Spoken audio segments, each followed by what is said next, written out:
ഇവിടെ ഒരുത്തൻ ഈ ബ്രദർ കൊള്ളാലോ, ഏറ്റവും വലിയ സാക്ഷി ഞാൻ ബ്രദറിന്റെ അടുത്തിരുന്നത്, ബ്രദർ എന്നെ കാണാനില്ലേ, വാ വാ വാ വാ വാ.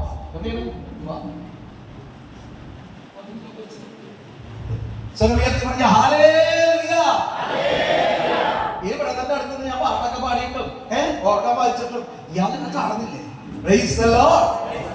16 വർഷം മക്കളില്ലാതിരുന്ന വ്യക്തി, 21 വർഷം മക്കളില്ലാതിരുന്ന ഒരു വൈക്കത്തെ ഒരു ബ്രാഹ്മണ സഹോദരിക്ക് ഇവിടുന്ന് അവരാഗ്രഹം ഇരട്ടക്കൊച്ചുങ്ങളെ കാണുന്നത്, ഇരട്ടക്കൊച്ചുങ്ങളെ കാണുന്ന ആഗ്രഹം. ഹല്ലേലൂയ. ഇപ്പൊ 2 വയസ്സായ ഇരട്ടക്കൊച്ചുങ്ങളുണ്ട്. Praise the Lord. ഇദ്ദേഹത്തിന് 16 വർഷമായിട്ട് മക്കളില്ലായിരുന്നു. ഇപ്പോ അദ്ദേഹത്തിന്റെ മകൾക്ക് 2.5 വയസ്സ് കഴിഞ്ഞു അല്ലേ? വൈല 2.5 വയസ്സ് കഴിഞ്ഞപ്പോ ഞാനൊരു ദിവസം ഇവിടെ മക്കളില്ലാത്തവർക്ക് മക്കളെ മേടിച്ചു കൊടുക്കണം പരിപാടി കേട്ടോ, താമസമുള്ള നേരത്തിന് ഇപ്പോഴും ജിൻസ അപ്പം ഒന്ന് വിട്ട് നിൽക്കുന്ന ഒരു കൊച്ചുകൂടി വേണ്ടേ? അത് കർത്താവാണ് വിളിച്ച് മുട്ടെത്തിച്ചത്. അവരോട് പറഞ്ഞു, മകനെ പ്രാർത്ഥന കഴിഞ്ഞപ്പോ 4 മക്കളുണ്ടാവും. കൈയടിക്കും മക്കളെ, കൈയടിക്കും. ഡേറ്റ് 15-ാം തീയതിക്ക് ശേഷം, ഈ മാർച്ച് 15-ാം തീയതിക്ക് ശേഷം ഡെലിവറിയാണ്. 2ാമത്തെ ഡെലിവറി 2 ഇരട്ട കുഞ്ഞുങ്ങളെ കർത്താവ് കൊടുത്തിരിക്കുകയാണ്. നമ്മൾ കേട്ടു, നമുക്ക് ആ ലേഖ, വൈഫിന്റെ ഒരു ലേഖയാണ്, പിന്നെ നല്ലൊരു ക്ലാസ്. ആ ലേഖയ്ക്ക് വേണ്ടി കരകൂടി അടുത്ത് സൂചിച്ച് പ്രാർത്ഥിച്ച കുഞ്ഞുങ്ങൾക്ക് പ്രാർത്ഥിച്ച മക്കളില്ലാത്ത എല്ലാ ദമ്പതികൾക്കും മക്കളെ കൊടുക്കണമേ. ഷാജിക്ക് മക്കളെ കൊടുക്കണം, രാജേഷ് ഷാജിക്ക് മക്കളെ കൊടുക്കണം, കർത്താവേ സിനി ടോമിക്ക് മക്കളെ കൊടുത്ത് അനുഗ്രഹിക്കണേ, ദീനയ്ക്ക് മക്കളെ കൊടുത്ത് അനുഗ്രഹിക്കണം. ഇവിടെ ആർക്കൊക്കെ മക്കളെ വേണോ എല്ലാവർക്കും കുഞ്ഞുങ്ങളെ കൊടുത്ത് അനുഗ്രഹിക്കണമെന്ന് പ്രാർത്ഥിക്കുന്നതാണ്. ഈ അനുഗ്രഹ നിമിഷത്തിൽ മക്കളില്ലാത്ത സ്ത്രീകൾ വൈദ്യുത കുരിശ് വരച്ചുകൊണ്ട് കൈവയ്ക്കുക, പുരുഷന്മാർ തലയിൽ കൈവയ്ക്കുക. മക്കളെ വേണമെങ്കിൽ മാത്രം കേട്ടോ, മക്കളെ വേണ്ടിയവർ മാത്രം കൈവച്ച് പ്രാർത്ഥിക്കാം. എല്ലാവർക്കും സൂചിച്ചേ ശ്വസിക്കണമേ, ശ്വസിക്കണമേ, തുറന്നിട്ടാൽ അത്ഭുതം സംഭവിക്കട്ടെ എന്ന് പ്രാർത്ഥിക്കട്ടെ. Hallelujah, hallelujah. വിശ്വാസത്തോടെ സന്തോഷത്തോടെ ഇരിക്കുക. മക്കളെ, നിങ്ങളുടെ ആവശ്യത്തിന് മക്കളെ ആയിരിക്കില്ല, ചില വീടായിരിക്കില്ല, എന്തുമായിക്കൊള്ളട്ടെ, നമ്മുടെ ദൈവം നമുക്ക് മതിയായവനാണ്. ഹല്ലേലൂയ. അങ്ങനെ യോനയെ നിമംഗലം മിണിങ്ങുന്നു, കൊണ്ടെത്തിക്കുന്നു. എവിടെ കൊണ്ടെത്തിക്കുന്നു? ദൈവ നിശ്ചയമായ യോനയെ നിനവേൽ കൊണ്ട് ശ്രദ്ധിച്ചിടുകയാണ്. എന്നാൽ ആ മകൻ ഒന്നും സംഭവിക്കുന്നില്ലെങ്കിൽ എങ്കിലും അദ്ദേഹം എഴുന്നേറ്റ് നിനവേല് പ്രസംഗിച്ചു. എന്താണ് പ്രവർത്തിച്ചത്? ഇതാ നിനവേ ദൈവം നശിപ്പിക്കാൻ പോകുന്നു, നശിപ്പിക്കാൻ പോകുന്നു, മാനസാന്തരപ്പെടുമെന്ന് പ്രഘോഷിക്കപ്പെടുകയാണ്. നിനവേല് പ്രഘോഷിച്ചപ്പോൾ രാജാവ് പോലെ പട്ടുവസ്ത്രങ്ങൾ മാറ്റി ചാക്കെടുത്ത് ചാരം പൂശി. നിലവേല് രാജാവ് പട്ടുവസ്ത്രങ്ങൾ ഊരി മാറ്റി ചാക്കെടുത്ത് ചാരത്തി കിടന്നു. എന്നെ കേൾക്കുന്ന ദൈവമക്കളെ, എനിക്ക് നിനക്ക് എന്ത് ചെയ്യാൻ സാധിക്കും? ഒരു ഇറച്ചി മീനും കഴിക്കാതിരിക്കൽ മാത്രമാണോ ഒരു നോയമ്പ്? നോയമ്പ് എന്ന് പറയുമ്പോൾ എന്റെ കർത്താവിനെ സ്വീകരിക്കുവാൻ, എന്റെ യേശുവിനെ നേടുവാൻ ഞാൻ ഒരുങ്ങുന്നതാണ്. മക്കളെ, നമ്മൾ ആരും ശരിയല്ല, നമ്മൾ ആരും ശരിയല്ല. നമുക്ക് മാനസാന്തരം വേണോ? നമുക്ക് മാനസാന്തരം, കാരണം വൃക്ഷത്തിന്റെ കടക്കെ കോടാലി വെച്ച് കഴിയുക സമയമില്ല. ഒരു വൃക്ഷത്തെ സംബന്ധിച്ച് വൃക്ഷത്തിന്റെ കടക്കെ കോടാലി വെച്ച് കഴിഞ്ഞ പിന്നെ അവിടെ സമയമില്ല. നിന്റെ ജീവിതം ചെറുത്, നമ്മുടെ ജീവിതം ചെറുത്, മരണം ഉറപ്പ്. നിന്റെ ജീവൻ വളരെ വലുതാണ്. എന്നാൽ മരണം ഒരു അന്ത്യമാണോ? മരണം ഒരു അന്ത്യമല്ല. മരണത്തിലൂടെ ഒരു വിധിയുണ്ട്, അതിനെയാണ് ധനവിധി. ഭൂമിയിൽ മാരകമായ പാപം ചെയ്ത് ജീവിച്ചവൻ നിത്യ നരകത്തിൽ പോകുന്നു. വരപ്രസാദ അവസ്ഥയിൽ ജീവിക്കുന്ന ഏതൊരു വ്യക്തിയും സ്വർഗ്ഗരാജ്യത്തിൽ പോകും. നമുക്ക് ചിന്തിക്കാം, അല്ലെങ്കിൽ നിങ്ങൾ ചിന്തിക്കുന്നുണ്ടാവാം, മരിച്ചതിന് ശേഷമല്ലേ? മക്കളെ, ഞാൻ പറയുന്നത് നിങ്ങൾക്കൊക്കെ ദർശനപരം വേണം.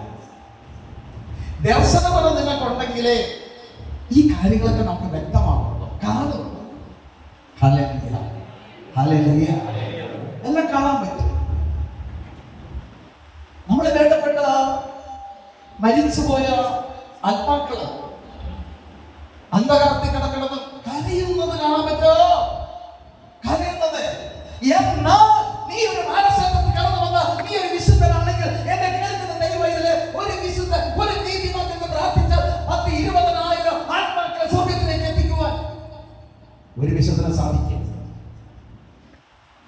ചില്ലുകൂട്ടിയിരിക്കുന്ന വിശുദ്ധനോ വിശുദ്ധിയെ കുറിച്ചല്ല ഞാൻ പറയുന്നത്. അത് വിശുദ്ധരാണ് എങ്കിൽ ഇവിടെ ഈ ഇരിക്കുന്ന എത്രയോ മക്കൾ വിശുദ്ധരാണ്. ദൈവത്തിന്റെ മക്കളെ പാപത്തിന്റെ ബന്ധനത്തിലായിരിക്കും നമ്മളെ അവരുടെ മാനസാന്തരപ്പെടുത്തി ദൈവത്തിന്റെ മക്കളായി നമ്മളെ മാറ്റി. എന്നാൽ അവിടുത്തെ ഒരു വചനം തരുന്നു, ദൈവത്തിന്റെ ആത്മാക്കളെ നയിക്കപ്പെടുന്നവരല്ലാതെ ദൈവത്തിന്റെ പുത്രനാണ്, പുത്രിയാണ്. ഞാൻ മനസ്സിലാക്കും, ഞാൻ ദൈവത്തിന്റെ മോനാണെന്ന് എങ്ങനെ മനസ്സിലാക്കും? റൊട്ടീന്ന് കിട്ടില്ല, കടയിൽ കിട്ടില്ല, സ്ഥാപനങ്ങളുടെ വിലുമാനം കർത്താവിന്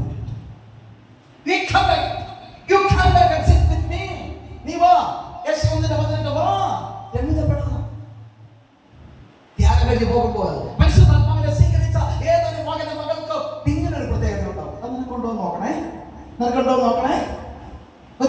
ഒരു മനസ്സിലൊരു തിന്മ വന്നു, ഒരു പാപം ചെയ്യാൻ ഒരു തിന്മ വന്നു, അല്ലെങ്കിൽ അവൻ എന്തിരുന്നത് അങ്ങനെ ചിന്തിക്കുന്ന സമയത്ത് അവിടെ ഒരു വേറൊരു പ്രവൃത്തി അനുഭവപ്പെടാൻ പറ്റി. എന്താണ് പ്രവൃത്തി? അത് പാടില്ല, അത് പറയാൻ പാടില്ല, അത് പാപമാണ്. അങ്ങനെയുള്ള മക്കളെ ദൈവപുത്രന്മാരെന്ന് വിളിക്കപ്പെടും. നീ ഒരു ദൈവത്തിന്റെ പുത്രനാണോ, പുത്രിയാണോ? ദൈവത്തിന്റെ ആത്മാക്കളാൽ നിന്ന് നീ നയിക്കപ്പെടുന്നുണ്ടോ? ഈശോയെ എനിക്ക് കള്ളത്തരം കാണിച്ചിട്ട് ജീവിക്കാൻ പറ്റില്ല. എടാ മകളെ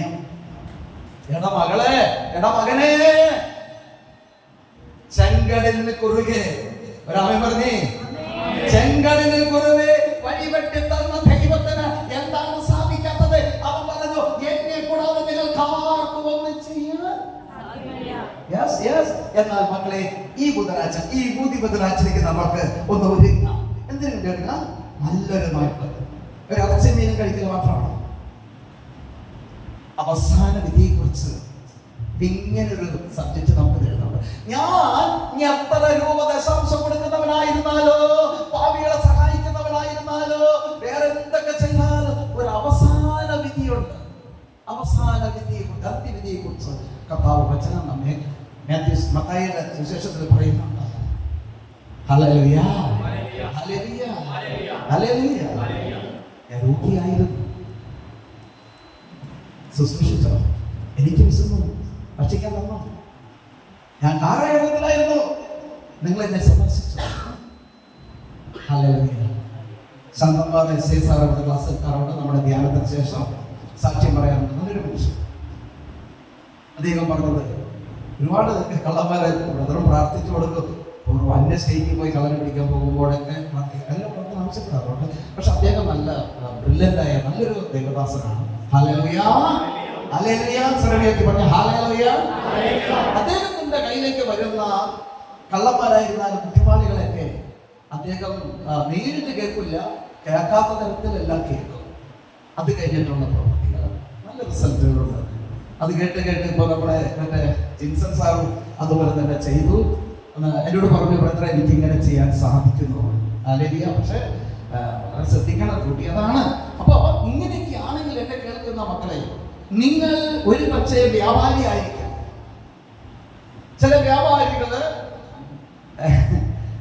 ഈശോയുടെ രൂപം മാതാവിന്റെ രൂപങ്ങളുടെ വെള്ളി കത്തിച്ച് ഭയങ്കര പ്രാർത്ഥനയാണ്.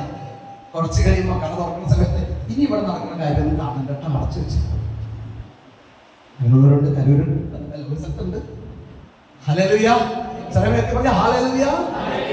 എന്നെ കൂടാതെ നിങ്ങൾക്ക് ആർക്കൊന്നും ചെയ്യാൻ. അപ്പൊ നമ്മൾ ചിന്തിക്കണം. അപ്പൊ നിങ്ങൾക്കൊക്കെ ഇപ്പൊ പറയും, ഇപ്പോഴല്ലേ കുറച്ച് നിങ്ങൾ ജീവിക്കാൻ പറ്റുമോ? ഹല്ലേലൂയ. ഇത്രയും ശ്രദ്ധിച്ചെഴുതിട്ട് സഹനത്തിന്റെ അമ്മയാണ് നിൽക്കുന്നത്. എങ്ങനെ സഹനത്തിന്റെ അമ്മ. വേറെ സഹനത്തിന്റെ അമ്മ സഹനത്തിന്റെ അമ്മ 73 വയസ്സ് വരെ, 73 ഇപ്പൊ അല്ലേ, അപ്പൊ 70 വയസ്സ് വരെ മദ്യം കഴിച്ചുകൊണ്ടിരുന്ന ഒരു ദൈവദാസൻ. കൂടാത്ത ധ്യാനങ്ങളില്ല, ധ്യാനം കൂടുതൽ ഇഷ്ടമാണെന്ന് അദ്ദേഹം പറഞ്ഞത്. ഞാൻ ചോദിക്കണതല്ല, മദ്യപാൻ ആ അമ്മ പറയാൻ കേട്ടിട്ട് ഇവിടെ ഈ ഭൂമിയിൽ ചെയ്യാത്ത പാപങ്ങളൊന്നുമില്ല. എവിടേക്കോ ധ്യാനം കൂടാൻ പോയി, ഞങ്ങളൊക്കെ പോയിട്ട്, പക്ഷെ ഒരു മാറ്റം സംഭവിച്ചിട്ടില്ല. ഇവിടുത്തെ ധ്യാനത്തിന് ശേഷം ആ അപ്പച്ച മദ്യപിച്ചിട്ടില്ല, പുകവലിച്ചിട്ടില്ല, കഞ്ചാവ് മറ്റുള്ള ലഹരി പദാർത്ഥങ്ങൾ ഉപയോഗിക്കാതെ ഇരുന്നിട്ട് ജനുവരിയിൽ 3 വർഷമാവും. അമ്മയുടെ മകൾ ഒരു മോളെ ഉള്ളൂ, UK 20 വർഷം കഴിഞ്ഞു, സിറ്റിസനൊക്കെ ഉള്ളതാണ്. അപ്പൊ അമ്മയും മോളും സംസാരിക്കുകയാണ്, ആദ്യത്തെ പെരുന്നാൾ, മദ്യമില്ലാത്ത ആദ്യത്തെ പെരുന്നാൾ. ഇതൊക്കെ പറഞ്ഞു കഴിഞ്ഞേക്കണം, തലം പിടിച്ചേക്കണ കേസാണെങ്കിൽ ഞാൻ ഒന്നുകൂടി പറയാം, എല്ലാവരും നോയമ്പെടുക്കും, 50 നോയമ്പ് എല്ലാവരും എടുക്കും. നോയമ്പ് വീടിനൊക്കെ നമ്മുടെ അടി കൊടുക്കും. എന്ത് കാര്യം മക്കളെ, വയറിനകത്ത് ചോറ് കൊടുത്തിട്ട് വൈദ്യുതി അവിടെ കിട്ടുമല്ലേ? ഇരിക്കമ്മ, ഞങ്ങൾക്ക് ഒത്തിരി അഭിമാനം തോന്നുന്നു ചേച്ചി, സഹനത്തിന്റെ അമ്മ. പ്രാർത്ഥിക്കണോട്ടോ ഞങ്ങൾക്കൊക്കെ വേണ്ടി കേട്ടോ, പ്രാർത്ഥിക്കോ. ഹല്ലേലൂയ, സ്വരമേറ്റി പറഞ്ഞ ഹല്ലേലൂയ. ഇതുപോലെയുള്ള സഹനത്തിന്റെ അമ്മമാരുണ്ട്, ഭർത്താക്കന്മാരെ അല്ലെങ്കിൽ മക്കളെ പ്രതി സഹനത്തിന്റെ അമ്മമാര്. ഭർത്താവ് കൈവിടില്ല കേട്ടോ, നിരാശപ്പെടരുത്. സ്നേഹമുള്ളവരെ, ആ യുവന നിലവിൽ ചെന്നപ്പോൾ രാജാക്കന്മാർക്കും മറ്റുള്ളവരൊക്കെ മാനസാന്തരത്തിൽ കടന്നു വന്നെങ്കിൽ നമുക്ക് ഞാൻ എന്ത് ചേർത്ത് കണ്ണെല്ലാം അടച്ച് ഇരിക്കുക കേട്ടോ. നമുക്ക് ഇളമനെ എണ്ണവയോ